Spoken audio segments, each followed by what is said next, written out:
In this video, we're going to learn how to solve these chemistry problems under hydrogen. So guys, we have 5 repeated questions to practice with in this video.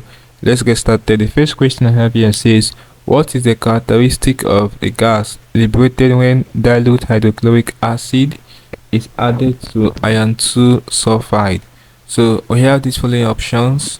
We have option A, gives a pop sound, turns lead to ethanol paper black, decolorizes bromine water, turns lime water milky. So guys, the right option is option B, turns lead to ethanol paper black.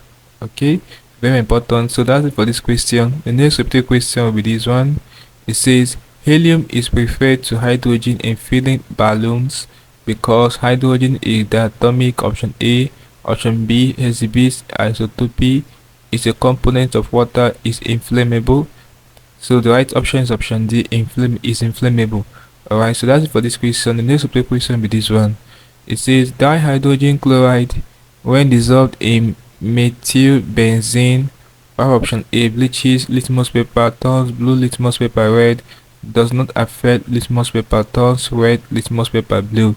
So the right option is that it does not affect litmus paper, option C. That's it for this question. The next question will be this one. It says why are tetraoxosulfate 6 acid and calcium chloride are not suitable for drying ammonia gas?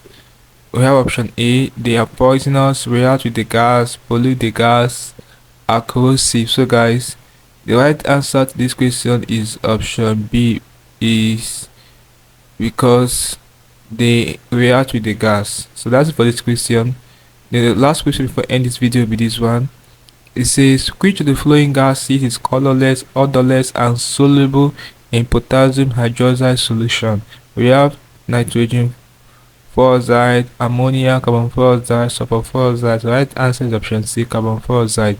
So guys, this is basically I can do problems involving hydrogen for your chemistry practice with 5 repeated questions for this topic. Hope you learned something interesting for the video. Let's go to the video, guys. If you are new to this channel, ensure that you subscribe to this channel by hitting the subscribe button for more of these videos. Also like, share, and comment on this video.